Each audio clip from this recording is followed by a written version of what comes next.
What is going on, YouTube? And welcome back to my channel, JoJo Speaks. Thank you all so much for joining myself and Dustin for this being our review for 90 Day Fiance, Season 12, Episode 6. A couple things I want y'all to do before we get started. Be sure to subscribe to my channel. Press that big white subscribe button. It is free and easy to do. It takes less than a second to mash that thing. So why don't you go ahead and mash it for a brother? Be sure to leave a thumbs up for this video. Let me know you're enjoying the content I'm putting out on my channel. Be sure to leave a comment. Let me know your thoughts on the various topics on the various couples rather that we'll be discussing on tonight's review. Also, be sure to press the notification bell so you're notified every time I post a new video. And last but certainly not least, be sure to share JoJo Speaks with all your family, friends, and loved ones. Let everybody know JoJo Speaks is out here in these YouTube streets. Couple of announcements. I will be releasing my reviews for Real Housewives of Atlanta tomorrow, as well as RuPaul's Drag Race All-Stars 11, Episode 7, I believe it is, tomorrow as well. So be on the lookout for those reviews. Dustin, how you doing today? Hanging in there. How you doing today, everybody? I'm doing pretty good. I thought this was a solid episode. Yeah. I really do like the way that things are coming together. We'll get to that when we get to the review. But we got a couple comments in the comment section. Got Auntie Robin in the building. Hey, Auntie Robin. Hey, Auntie Robin. Robin. Auntie Robin says, "Good evening. Let's see whose ass we gonna cut today. There's gonna be quite a few. We will see." And then Auntie Robin also says, "You hiding this week, Dustin? Uh-oh." I don't feel. I just don't feel like being on my camera today. I apologize about that. It's okay. I'm sure she was just kidding. You don't have to apologize about that. If you don't want to be on camera, that's completely fine. Completely fine. All right, so let's start out with Rosh and Mallory. So we're getting the continuation of the conversation between Rosh and Brandon, who is Mallory's ex-friend with benefits. They are now really good friends. And as I've said in previous reviews, I don't see any romance between them. I don't see any feelings between them. I think there are two grown adults who have come to the decision to know and understand that they're better off as friends rather than being in an intimate relationship. Auntie Robin says, "Okay, Dustin, you are allowed. I just like seeing you." Yeah, it's okay. I'm sure you'll see him sometime in the future, Auntie Robin. But yeah, I don't see any type of anything going on between Brandon and Mallory. I think it's so mature for grown people to be able to make that decision and understand that there are no feelings whatsoever, but I still care about you enough to continue to have you in my life. And so I love seeing that. But Rosh, first of all, the first disrespect that Rosh did was he sat on Brandon's tailgate. Now, I didn't know that this was like an official rule, but I knew that when he sat on that tailgate that it was going to be an issue because I did too. Right, because when you sit or lean on someone's car, the car of someone that you don't even know that well, or you don't even like. Again, Rosh is from Turkey, so he doesn't know. He doesn't know that type of culture in America.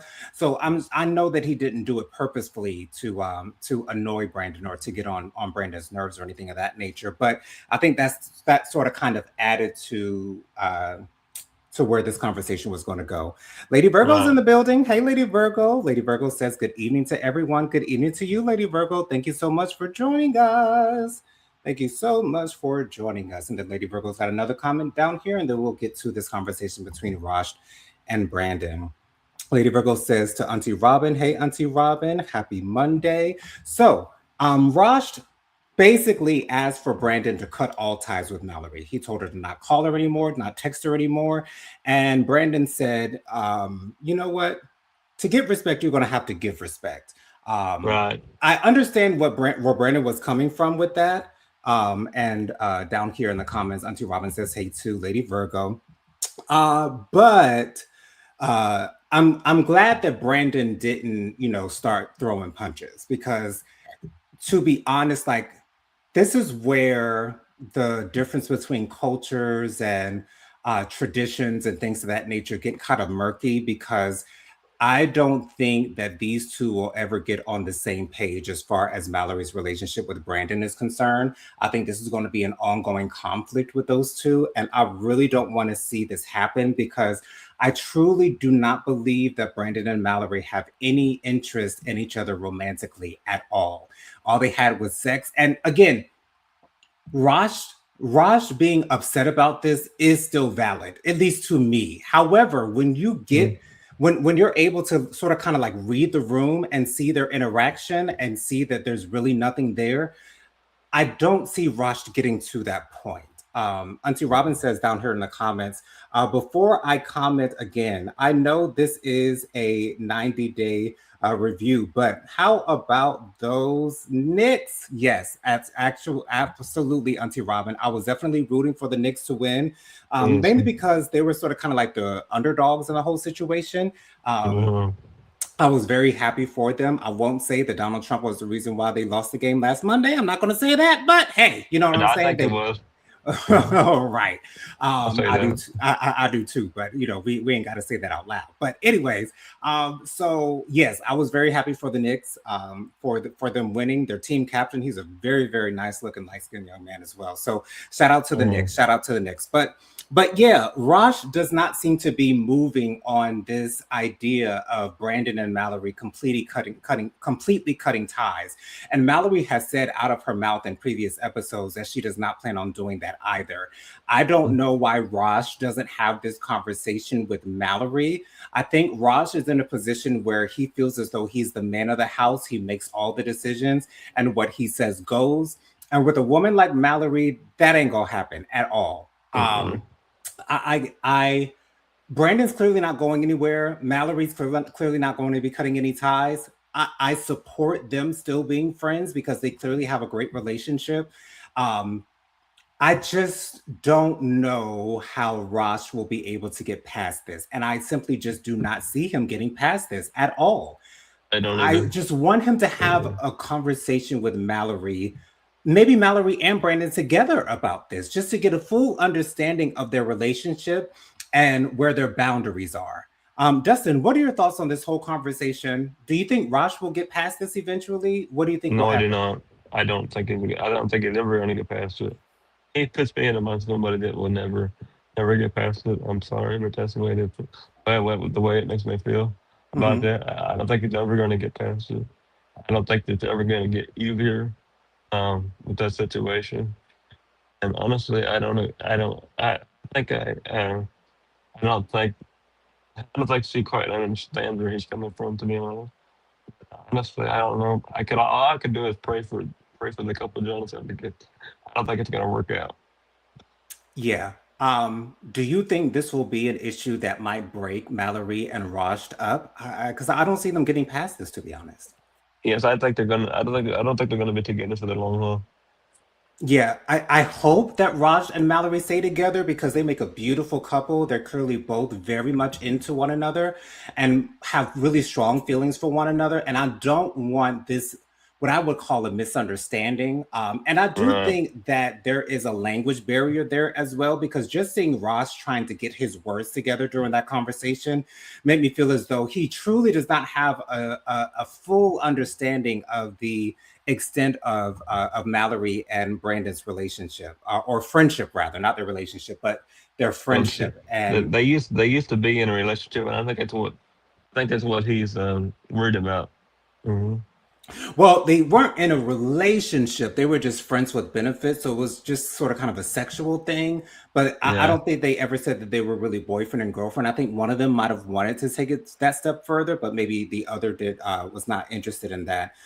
Lady Mm. Virgo says to Auntie Robin, "Yes, yes, we did it finally." Let's go, Knicks. Yes, first time they won a championship in over 50 years. So shout out to the Knicks for that. But yeah, I just find Raj and Mallory to be such a beautiful couple, and I would hate for this to be something that tears them apart. That would just be really sad for me to see. Let's move on to Katie and Josh. So Katie Mm. and Josh is making breakfast. He explains that sometimes Katie will have pizza for breakfast, which I've heard of that before, and I have had pizza for breakfast in the past. I don't So make have it I. right. I don't make it a habit, but to be honest, like I typically eat cereal for breakfast, and I do like breakfast foods. Like French toast is probably my favorite breakfast food, especially with the cinnamon on it. Oh, it's so wonderful. But yeah, so Josh they show a picture, or rather a shot of their apartment, and it looks so junky. It has all of Katie's junk from her storage unit in there, but they don't have any furniture. The only furniture that they have is a mattress. So Josh wants to go to the furniture store and get some furniture. He wants a dining room table, a dining room set. He wants a couch. He's saying that he's having some back issues due to them sleeping on the twin mattress. So Mallory and Josh are having this back and forth concerning their finances. From what it sounds like Josh has got some money in his bank account. I don't know exactly what he did in England where he lived prior to coming to America, but it seems like he's got he's financially stable. He seems to be financially stable. Katie says she's not currently working. Josh, of course, is not working in America.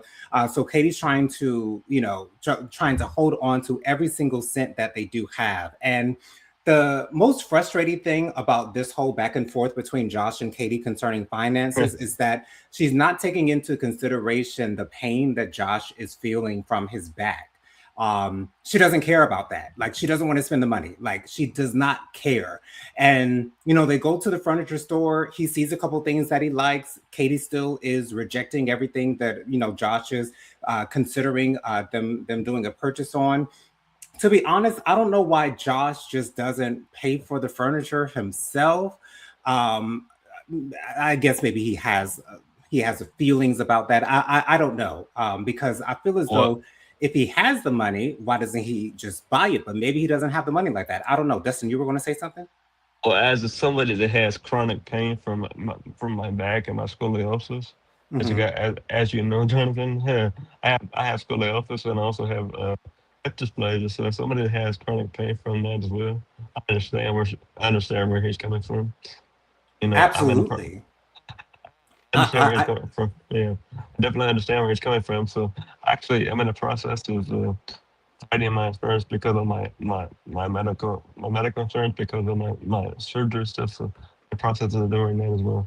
So it's I've been fighting that for a while now, but I definitely understand where he's coming from with that.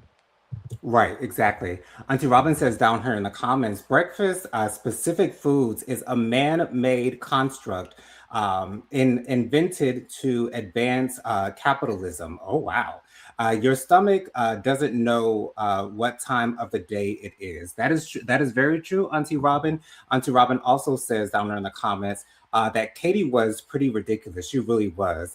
Her fragility is overbearing. It definitely is. What she sees as facial responsive or oh fiscal responsibility reads to me more like economic control. Yeah, it definitely does for sure.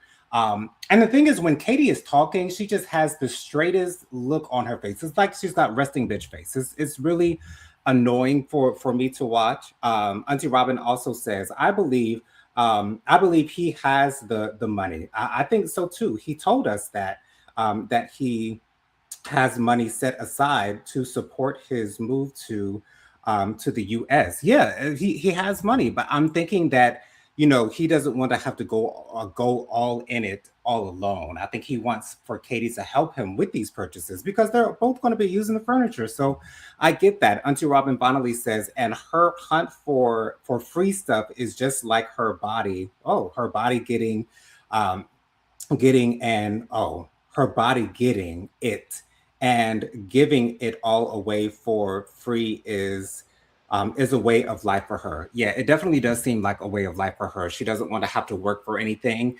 She wants everything to be free, like and if your friend has free furniture, why are we not going to see this friend with this free furniture and picking it up and taking it to the apartment? Like, there's no solution being made here. I love the fact that Josh is standing 10 toes down on the things that he believes are negative things in their relationship, whereas Katie, on the other hand, is completely ignoring those things. Like Josh did bring up the fact that she Yeah. kisses random people a couple of times this episode, and she had no retort for it whatsoever. I don't know if she's trying to stay away from that conversation. I don't know if she's just accepted the fact that she's never going to stop kissing random people. I don't know. I just hope that Josh leaves eventually, so that he can find someone who will respect his wishes, who will respect his feelings concerning what he's feeling in his back, and just in a relationship in general.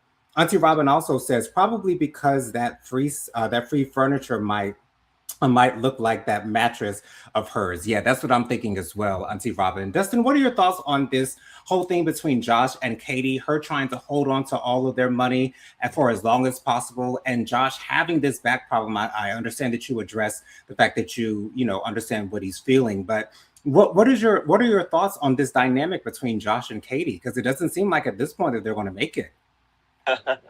I said this before, Jonathan. I don't like Katie. I don't like Katie at all. I I don't like like her either. I like Josh. I totally do like Josh wholeheartedly.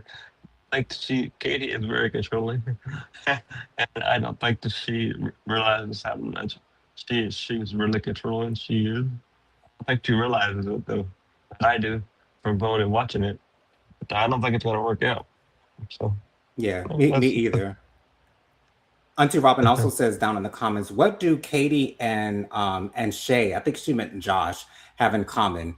As far as I've seen, from not the her first damn thing. from the first 6 episodes, just as Dustin said, I don't see them having anything in common whatsoever. They have no business to be in together, as far as I'm concerned. So hopefully they will, I'm thinking it's going to be Josh. It has to, in my opinion, it has to be Josh that breaks it off, because I really don't see Katie breaking it off for any reason whatsoever.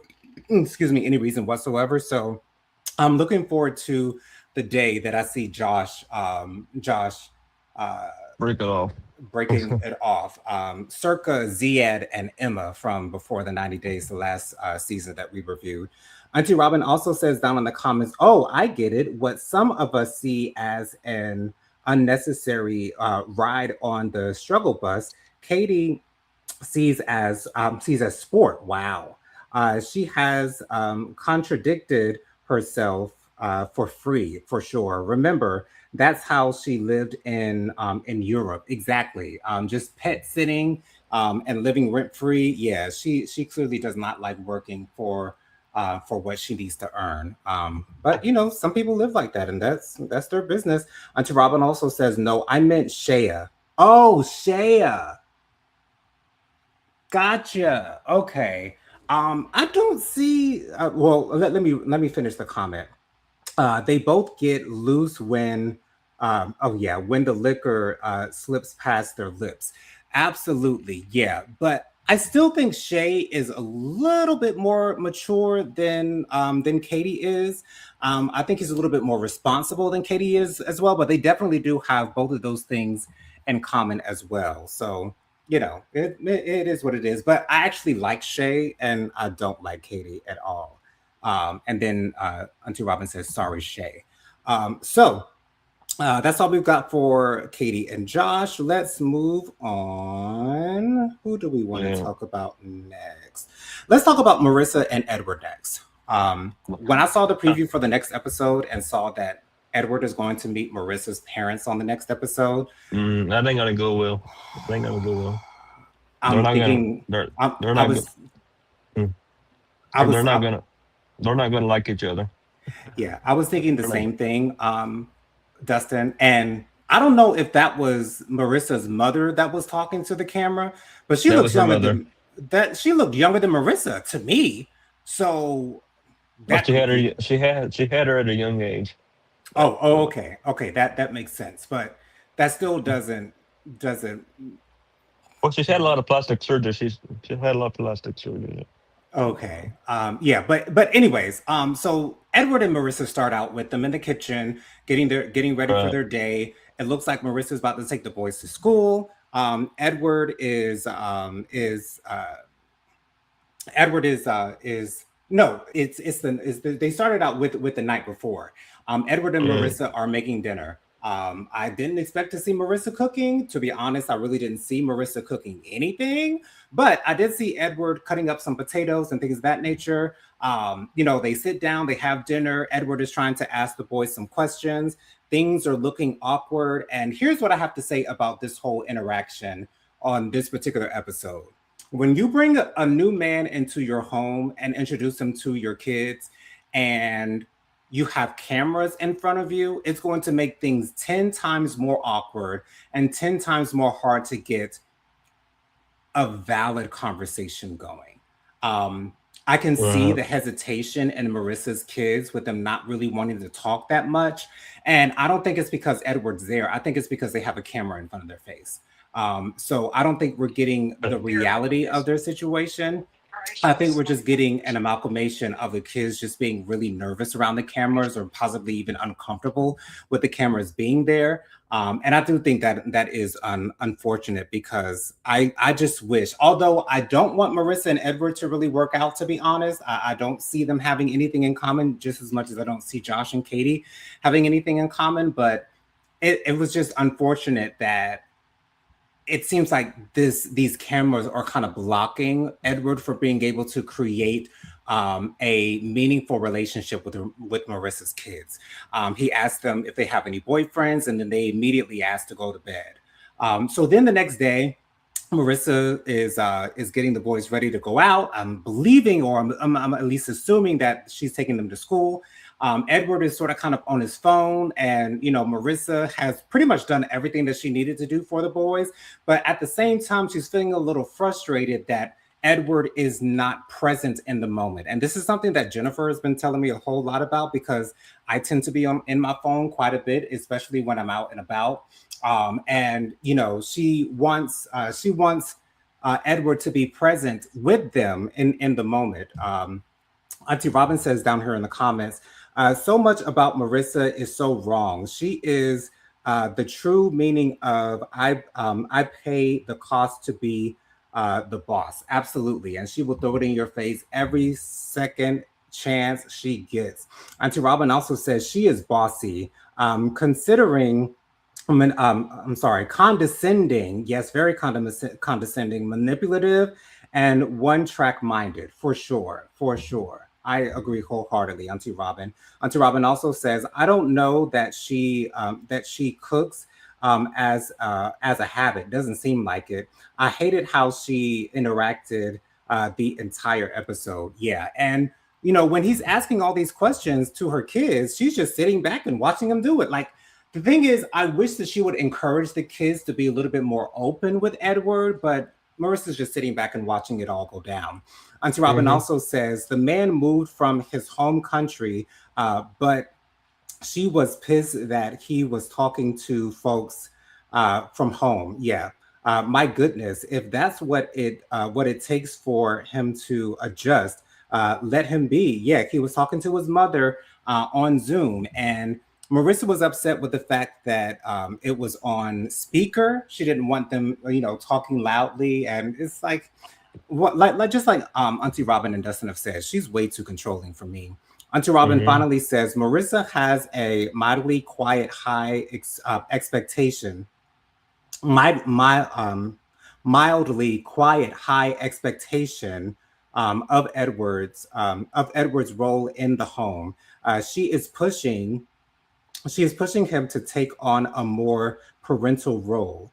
Absolutely. And the thing is, like, she has to give him the space to be able to do that. And as I've said, a little bit earlier in the review, But I think these cameras are keeping him from being able to create that meaningful relationship with their kids. Auntie Robin uh, also says, and that thing about her taking the kids to school, she talked to Edward like he was getting dropped off at school too, and he.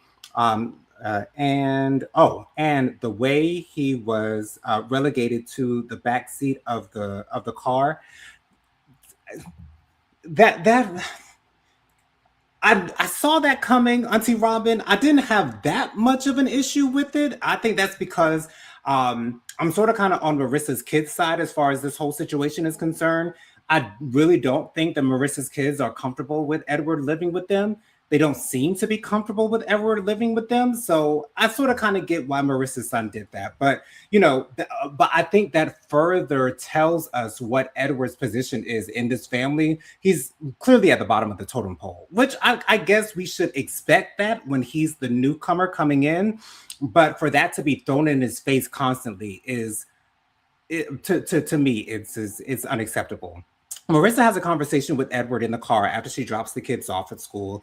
And she says that she's upset with Edward because he's constantly in his phone. He's not present in the moment. He's not taking part in a lot of the conversations that are going on in the moment. And she's a little bit upset about that. Now, Edward does, apologize to her about that. He says he'll try to do better. Auntie Robin says, good point. At the bottom of the totem pole. Yeah, that's where Edward is. Um, and Marissa also says that it feels like she's taking care of another kid when it comes to Edward. Now, I will say that I have to Ed, agree with her on that part. I was just going to say the same thing, Dustin. I do agree with that as well. Edward is sort of kind of acting like a child in a way. And We that sounds bad the way that I'm saying it, but yeah, Edward being we 32, I would say that he really doesn't necessarily act his age, but you have to consider the fact that he's in a new country in a beautiful mansion. He's got all of these these new things that he has access to that he's never had access to before. So he's like a kid in a candy store. And I get that. I get that reaction to coming into a new, beautiful home, gaining access to things that he's never had access to before. Like he's going to be like a kid in a candy store. So I get that reaction. But I do also understand how frustrating that could be for Marissa. mhm, And I think because she's only seen him in the Dominican Republic. I don't think he's never been to America before. His plane no, ride to America was his first plane ride. So because she's only see him in a vacation style of setting. She's never seen him in a down home, settled down type of setting. And it seems to her that it's the same Edward in both spaces. And she's got an issue with that. Me personally, I hope they break up. I don't know if that's going to happen though. Auntie Robin also says, but I think that Marissa is looking for an excuse to send him back to the DR. If the kids don't like him, if he doesn't do this, if he acts like that, okay, I get that. Oh, and I didn't even click on it. That was Auntie Robin's comment that I just read. And then she's got another comment here, another two comments here as well. So Auntie Robin also says down in the comments, kid in a candy store, shell shocked. Yes, fish out of water for sure. Colored mhm, in calories town. Colored in a colorless town. Okay. And Auntie Robin also says, "I hope that they break up too." Yeah, I hope that they don't make it. And then Auntie Robin has one other comment here, and then we'll get to Dustin's thoughts on Marissa and Edward. Auntie Robin also says down in the comments, "I hope that they break up." Oh, I already read that. So Dustin, what are your thoughts on Marissa and Edward? Do you think that he's not really engaging, and he's not being present? The camera did show him on the phone quite a bit on this episode. Do you understand why that make Marissa a little bit frustrated? yes, definitely Okay. understand that. I definitely understand that because he doesn't. For one, he just got here. He needs to figure out what how his life is going to be when you're living with your future wife. You know what I mean? If they end up getting married, so they're going to get married, and they're not going to be compatible with each other. And I started to notice that I think they're not going to be compatible for the long haul anyway. But I don't think that I don't think the, I agree with you on this, Jonathan. I don't think the kids are very comfortable with him living there. I don't think they're very comfortable being on camera, and that's their Right. they have right to be, and that's not me, but that's okay. Yeah, I think it's the atmosphere of the Um, cameras being in the room that are making it hard for the kids to open up to Edward. Because I have a right. feeling that if these cameras were not here, not that I want Marissa and Edward to work things out, but I do have a feeling that the camera does is a factor in them not really opening up to Edward and getting closer to him because they seem to like him generally.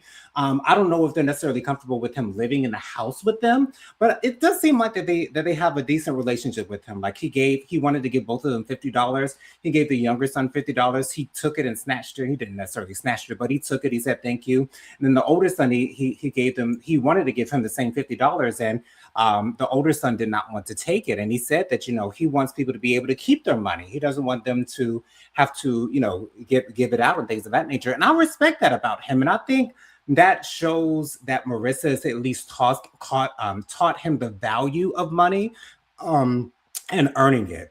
Auntie Robin says down here in the comments the relationship. Yeah, you want the relationship to break up. I get that. So let's move on to Thomas and Paula. So Thomas and Paula are on the day after her arrival. They definitely initially have a great chemistry together. They clearly are definitely into one another. She said that she loves his body. She loves the fact that he looks like a refrigerator, built like a refrigerator. To me, like a refrigerator built type dude is a little bit more stocky than Thomas is. But hey, I guess maybe she's just not used to that in Brazil, where she's originally from. But they're having nice time in bed. They had the sex. Apparently, it was very good. Paula is very satisfied with what she's getting from Thomas, so that's a good thing. Auntie Robin says the relationship between the kids and Edward um, would likely flourish without the cameras. I agree with that as well. Marissa, she'd still be in controlling a controlling nag for sure. So Paula and Thomas, they end up making breakfast for one another. Um, that's I guess that's very cute. Paula wants something to cover her face. I don't know why. He says he wants two eggs. He gives her this mask that painters use when they're painting so that they don't inhale the fumes of the paint. Um, and then a little bit later on, Paula is getting ready in the mirror, and apparently she sprayed a little bit of her perfume. Now, Paula says that she only put it on two spots on her neck, but this perfume is something that Thomas is allergic to. And much like Katie is not paying attention to the back pain that Josh currently has, Paula clearly does not care about the effects of this perfume on Thomas and his sinuses, which is so unconsiderate. And I love the fact that Thomas, much like Josh, is putting his foot down on what he will accept and what he will not accept. And I think that's great because Paula has the type of personality that can kind of be a little bit controlling, a little bit headstrong, which I don't think is a bad thing in general. But when you're in a relationship, you have to be able to balance that out with something else with your partner. And I hope that Paula is able to find that balance because with Paula being 41, you know, the clock is ticking, and I don't know, but Thomas is Thomas. He took some glue, and it looks like he tried to glue the perfume bottle shut. I don't know why he didn't just throw it away. But Paula starts mocking Thomas, saying that he's a Superman, that he should be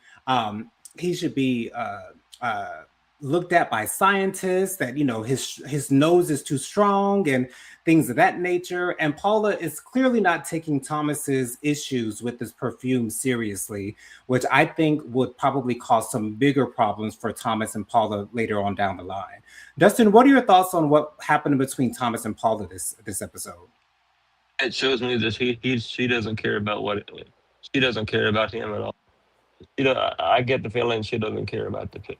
You know, she wants to be all about her, and if it ain't about her, it ain't about nobody. It's just my opinion. I don't like Yeah, her. I don't like her point blank. So that's just my opinion about that.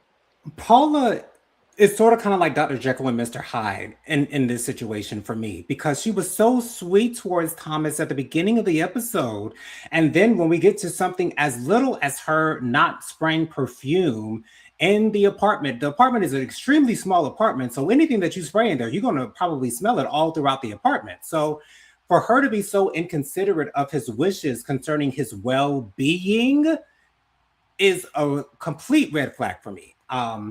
Paula Mhm. seems like a nice woman, in some situations, but in other situations where she's so inconsiderate of Thomas, it makes me feel as though she doesn't deserve him. So we'll see where things happen between Thomas and Paula later on this season. But Paula has to be more considerate of Thomas and his well-being and his wishes, because Thomas seems like a really easy guy to get along with. And for Paula to be able to find things to not get along with Thomas about, to me, is a feat. And she should be looked at by scientists to be able to do something like that for Thomas. But it is what it is. Let's move on to Shay and Annabelle. So Annabelle is completely Hmm. upset with Shay. She's giving him the silent treatment.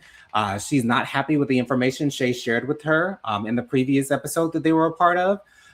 So Annabelle sits out on the porch, and Shay tells Annabelle that he has put together for her to go out with Allison and the other woman who Nicole, his ex-wife, alleged that he had an affair with. I can't remember what her name was right now, but Annabelle is supposed to go out and get her nails done with those ladies. So on their way to the nail salon, Annabelle is giving Shay the silent treatment once again. Her face is telling us everything that she's thinking, and Annabelle is fed up. She's fed up with Shay. And for me, it's kind of hard to watch because I enjoy Shay so much on this show. And he sort of kind of looks like a kid who has disappointed his parents in this episode. So he's trying to make up for the things that he's done against her. So when Annabelle gets to the salon, Shay tells her that he's not going to stay, that he's going to leave. Annabelle is a little bit upset, which I get why Annabelle's upset about that. But at the same time, like, how would Shay be able to contribute to the conversation? What type of sense would it make for Shay to contribute to the conversation? I think this will only go well for Annabelle to be alone with Allison and this other woman that had allegedly had an affair with Shay. So Annabelle sits down. She starts getting her nails done, and Allison speaks up. Allison, who is Shay's daughter, she says, "Seems like you were a little bit upset with my dad. Like, what's going on?" And then Annabelle goes on to say that Shay revealed to her that that Nicole was going to tell Annabelle that he had an affair with this friend. I believe that this woman is one of Shay's friends' Hmm. daughters, if I'm not mistaken. Daughters, yeah. Yeah. So, the woman is sitting right there, and she completely denies that anything sexual happened between her and Shay. Um, this does not seem to make Annabelle feel any better about the situation. Maybe she just needs to have another conversation with Shay. I'm not sure. But Allison then goes on to say that she's surprised that her father revealed to Annabelle these things that Nicole was supposedly supposed to be telling Annabelle herself. But then Allison goes on to say that she's been around her father when he's lied to Annabelle about who he's with, how much he had drunk, and things of that nature. So I don't know if Allison is going to use this as ammunition to get Annabelle out of the picture. I hope that she doesn't do that. But I think Allison sees that Annabelle might come in between Allison and Shay. I don't think that that's what Annabelle wants to do. However, I do think that Shay has to recalibrate his relationship with his daughter if he wants to stay with Annabelle, because I don't know how much longer Annabelle is going to put up with Shay allowing Allison to live rent free in this trailer that he's brought, and constantly giving her loose change every now and then. I don't know how she's going to put up with that. So Dustin, what were your thoughts on Shay and Annabelle this episode? Feel bad for Annabelle, Me but too. I think that I see her point. I see where she's coming from. I wouldn't want to be cheated on either, Jonathan. I thought Right. with somebody I wouldn't want to be cheated on. That actually break the situation off for me because I wouldn't ever handle that.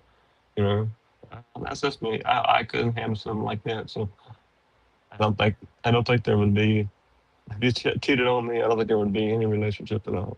That's okay. Do you see later on down the line the possibility of Allison trying to come between Shay and Annabelle, or trying to break them up? Do you see her trying to do that? Because I have a feeling she might try. Yeah, I think she's gonna try to do that as well. Yeah, it seems like that Definitely that do. might it seems like that might be the case. But at least Annabelle heard from the horse's mouth that she denied any type of sexual thing going on with Shay. I don't know Right. if Annabelle necessarily believes that. Um, and also Shay revealed to Annabelle that one night he was drunk and there was this woman that he knew that had recently gotten a breast augmentation, gotten a boob job, and he asked to see her breast, and she showed it to him. Annabelle asked him, "Well, did you touch them?" Shay said no. Annabelle asked, "Well, did she touch you at all? Touch your private parts or anything of that nature?" Shay said no. I do believe that Shay is honest to Annabelle to a certain extent. I don't think that Hmm. Shay is completely honest with Annabelle, not telling her the things that he feels as though would make her upset, which I don't blame him for doing that. However, when you're in a committed relationship and you're on your way down the aisle, it's best to be completely honest with your partner. Um, Correct. and not avoiding certain conversations to not get them upset with you. Like Be on you gotta be a grown man, and you gotta keep it real. and be But open and be on. Be but open and be on. Go ahead. What? yeah, you were saying, Dustin, be open and be honest. Continue with Yeah. that. To go open and be honest about your situation. You know, you gotta be because you're gonna be you're going to be you're gonna be married to this guy in the future. You know what I mean? If it works out, go ahead. You know, but you're gonna be married to him, so you gotta be open and honest on how you feel. You know, Jonathan. You know, as you know, I'm an open book. So, you know, honestly, I think that people need to have some therapy, to be honest, especially this couple here. Like I think they need to work on I think they need to work on be open and be honest about what's actually going on. You know what I mean? I don't think Absolutely. I don't think they're open and honest like they need to be. Mm. And when you lie by omission, that will cause your partner, when they find out on the other side from someone else what you've omitted out of your confession, I guess would be the best way to say, that makes you seem untrustworthy. And Correct. if Annabelle sees Shay as untrustworthy, she's going to let him go.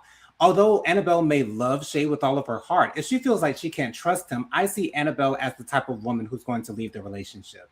So I hope they work out though. Shay and Annabelle are my favorite couple on this season of 90 Day Fiance. So I do hope that they are able to work things out. Shay just has to mature a little bit, I think. And I think Annabelle can help him to do that. But let's move on to our last couple of the episode, Mito and Debbie. So Mito actually goes to an acting class. Debbie was able to find him an acting coach in New Orleans, and so Mito goes to the acting class and he introduces himself, says that he has been in 20 series or movies in Egypt. He tells them that he is from Egypt as well, and they're doing an exercise where they are emoting while reading the words on the page. And Mito asked if he could do something different when it's his turn. And the coach is like, "This is my class. You're going to do it the way that I'm asking you to do it, and let's just do it." Now, surprisingly to me, Mito actually did a great job. It seemed like he was emoting a little bit. I saw a little I heard a little bit of emotion in his voice. And the acting coach kind of gives Mito props for being able to read his bad handwriting. Me, as a person with bad handwriting, I can definitely understand that. But Mito, I think he does a decent job. Now, the acting coach gives Mito a C- for his for what he was doing, and he said that Mito does have talent, which I do believe that he has talent as well as an actor. I don't know necessarily, but we'll see, I guess, as the season goes on. But he also has to be willing to play along with the rules. Like he said, the acting coach wants to be seen as a director of sorts, and he's running the class the way that he wants to run it, and he doesn't want someone coming in trying to change the rules or things of that nature. So I completely understand where the acting coach was coming from. Then Mito and Debbie go to a haunted house. It is Halloween. They both dress up as a pharaoh and the queen.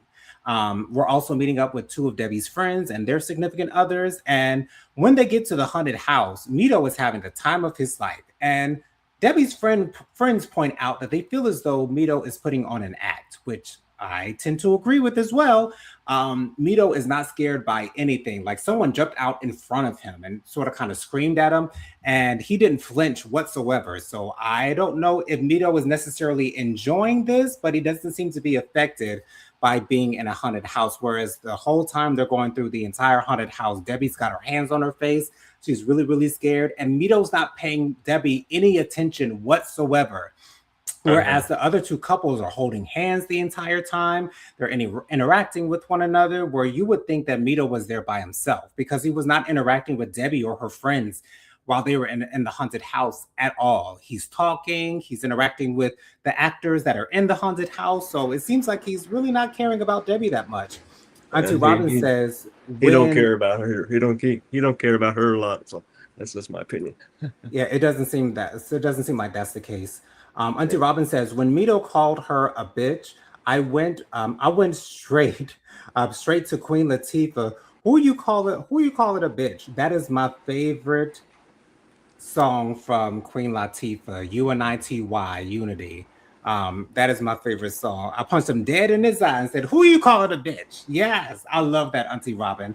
Um, so once they get out of the haunted house, they're going to drive to a bar to get some drinks. And in the car ride over to the bar, Debbie is allowing one of her friends to get a ride in her back seat.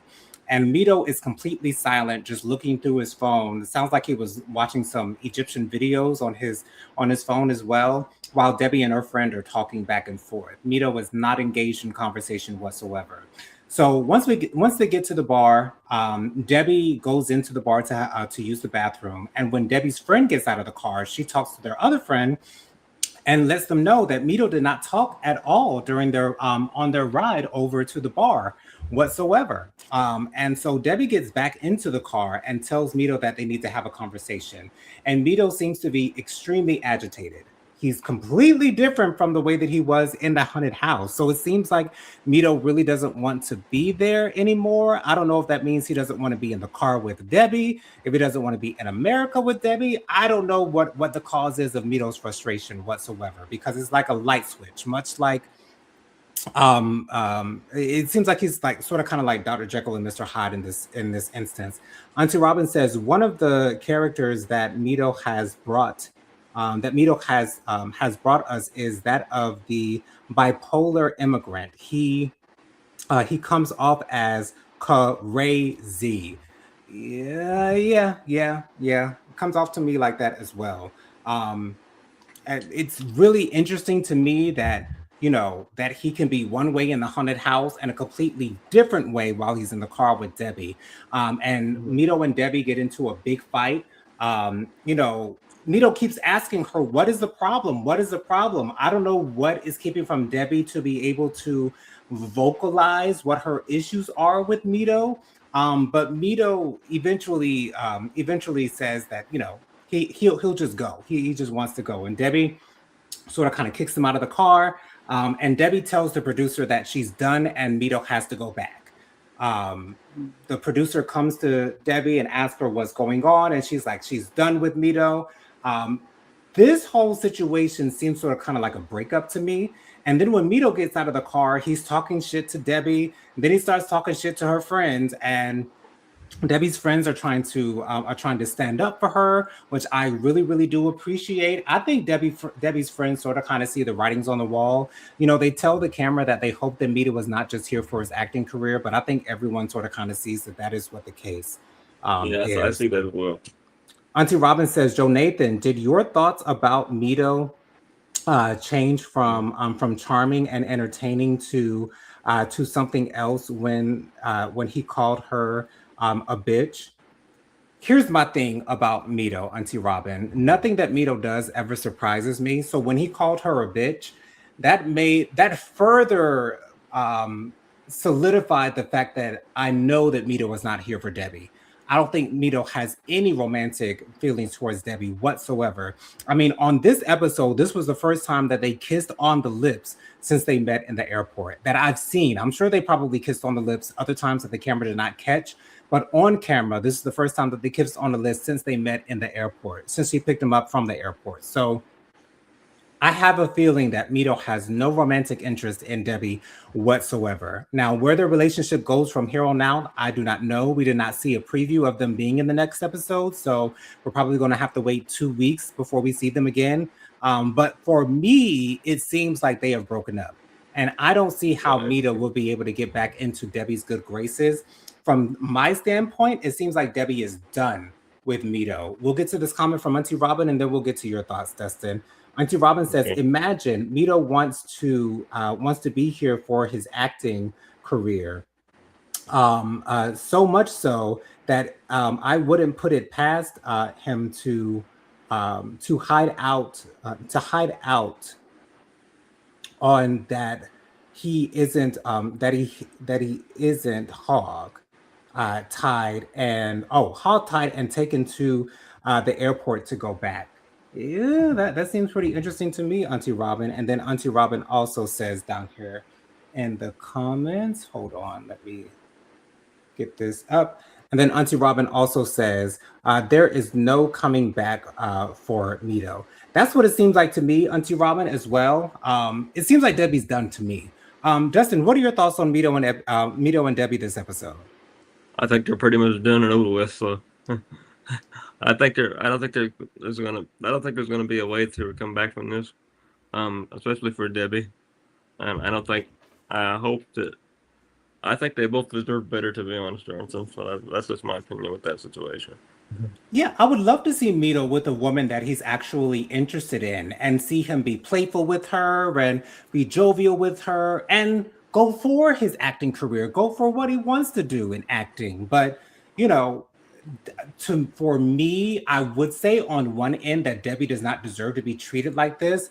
However, on the other end, I feel as though Debbie is old enough and mature enough to understand that Mito does not want to be with her romantically. And it Right. seems as though she's just trying to push that thought to the side and hope that her fantasy of Mito wanting to be with her actually comes true eventually. And the thing is, like, if it's not there initially, it's probably never going to get there. And if it does get there eventually, you have to try to think, why does it get there eventually? Like, if you did not feel this way about me initially, then what watch you to the point to make you actually want to be with me Thank later you. on down the line? It seems as though there will be something caveat that would make you want to be with me if you did not want to be with me initially. So there's that, but I don't see Debbie and Mito getting back together I at don't see all. it either. Dustin, why don't you go ahead and share with the good folks your social media contacts real quick? We've been on here My almost social an media hour. contact. My social media contacts are Dustin Butler on Facebook. My Instagram is Dustin Butler 700. My TikTok is Dustin Butler 24. Awesome. Thank you so much for that, Dustin. You guys You're can follow welcome. me on Instagram. My Instagram is Jojo underscore speaks 3020. My Facebook is Jonathan Lee. My email is WilliamJonathanLee at gmail.com. My Cash App is $ Jonathan Lee 07. That's $ JONATHANLEE 07. Let's see here. Auntie Robin says, talk to you later. All right, Auntie Robin, we'll see you at 8 with Prophetic Fire Reiki with her foolishness live tonight at 8 p.m. Be sure you Okay. guys join me every Thursday night at 8 p.m. for my live Hot Topics and Social Commentary show. I go live every Thursday night at 8 p.m. with my sister Prophetic Fire Reiki, as well as our friend Bianca Edwards. We always have a great time talking about the latest happenings and goings on in the world every Thursday night at 8 p.m. So be sure to join us. Thank you all so much for watching this video. Thank you, Auntie Robin and Lady Virgo, for being in the comments. I love you guys for coming in and watching my reviews. I really do appreciate your presence in the comments. It means the world to me, you guys. I hope you guys have a great night, and I'll see you on the next video. Bye, y'all. See y'all guys next week.